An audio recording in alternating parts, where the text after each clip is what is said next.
Welcome back to my channel. ఈరోజు మనం ఈ వీడియోలో పులిహోర అంటే ప్యాకెట్ పులిహోర తెచ్చి కలపడం అలా కాకుండా మనం అప్పటికప్పటికి ఇంట్లోనే పౌడర్ ప్రిపేర్ చేసి ఎలా చేయాలో టెంపుల్లో మనం చాలాసార్లు పులిహోర తినే ఉంటాము.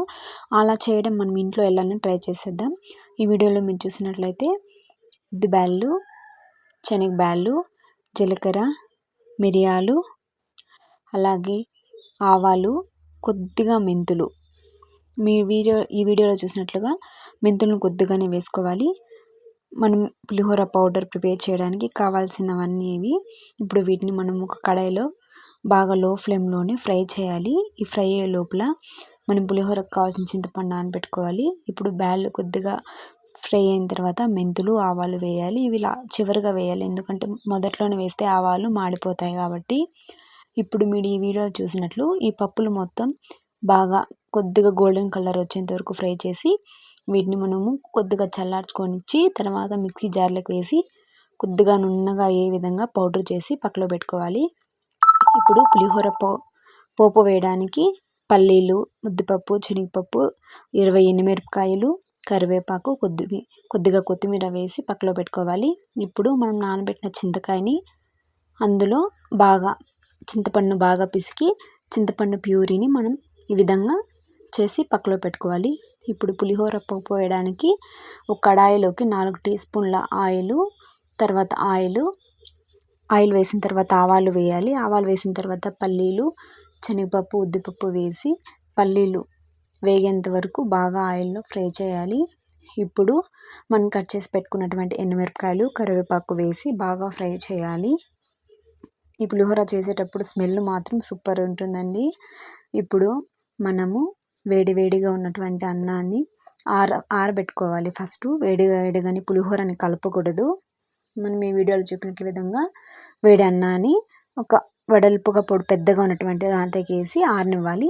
ఇప్పుడు మనం పక్కలో పొడి చేసి పెట్టుకున్న పులిహోర పౌడర్ని అన్నం పైన చల్లి అన్నానికి మొత్తం పులిహోర పౌడర్ పట్టే విధంగా రెండింటిని బాగా మిక్స్ చేయాలి.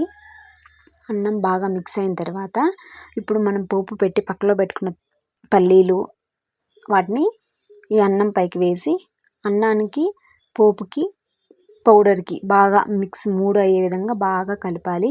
ఇప్పుడు అదే కడాయిని పెట్టి అందులోకి 2 టేబుల్ స్పూన్ ఆయిల్, కొద్దిగా ఆవాలు బాగా చిట్లిన తర్వాత మనము చింతపండు ప్యూరీని పక్కలో పెట్టుకున్నాం కదా, దాన్ని మొత్తాన్ని ఆయిల్లోకి వేసి చింతపండుని బాగా అందులో ఉన్నటువంటి గుజ్జును ఈ విధంగా నేను వీడియో చూపించిన విధంగా బాగా చేతితోని వడగట్టి ఆ పీచుని ఇంత మొత్తాన్ని బయట తీసేయాలి. పులిహోరలోకి టేస్ట్ వచ్చేదానికి మీకు ఇక్కడ ఒక చిన్న టిప్ చెప్పబోతున్నాను. వీడియో చూస్తున్నాను మీకే తెలుస్తుంది. ఇప్పుడు ఈ చింతపండు బాగా మసులుతున్నప్పుడు అందులోకి 1 టీ స్పూన్ ఆయిల్, ఇదిగో చూసారు కదా, ఈ బెల్లమే అండి మెయిన్ ఇంగ్రీడియంట్ పులిహోర బాగా రావడానికి. ఇప్పుడు కొద్దిగా బెల్లం, ఎక్కువ వేయకూడదు. ఈ పులిహోరకి కావాల్సిన తగినంత ఉప్పు వేయాలి. ఇప్పుడు ఈ మొత్తం ప్యూరీ గుజ్జు బాగా చిక్కగా పడేంత వరకు బాగా ఉడకనివ్వాలి. ఇది ఎంత బాగా ఉడికితే పులిహోర టేస్ట్ అనేది అంత సూపర్ వస్తుందండి. అలాగే మాడనివ్వకుండా బాగా చూస్తూ ఉండండి. ఈ వీడియోలో చూసినట్లే చేయండి మీరు కూడా. ఇప్పుడు ఈ ఆయిల్ మొత్తం పైకి వచ్చి ఇలా మనం తిప్పగానే ప్యూరీ మొత్తం పక్కకు పోయే విధంగా బాగా అంతవరకు బాగా ఉడకనిచ్చాలన్నమాట. చూడండి, ఇక్కడ ఆయిల్ మొత్తం తేలుతుంది కదా, ఇట్లా అన్నమాట. ఇప్పుడు మనము కలిపిన మొత్తం అన్నం ఉంటుంది కదా, ఆ అన్నంలోకి ఈ పులిహోర ఉన్నటువంటి చింతపండు గుజ్జుని తీసుకువెళ్ళి అందులోకి వేసి ఇప్పుడు అవన్నీ మొత్తం బాగా మిక్స్ అయ్యేంత వరకు బాగా కలపనివ్వాలి. చూడండి, ఇలా బాగా కలపనిచ్చాలన్నమాట.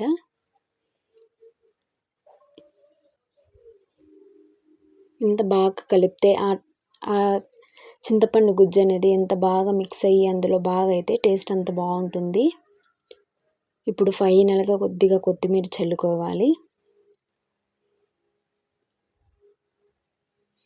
చూసారా, ఎంతో సింపుల్గా మనం ఇన్స్టాంట్గా అప్పటికప్పటికి పులిహోర పౌడర్ ప్రిపేర్ చేసుకొని ఇలా చేసుకోవడం వల్ల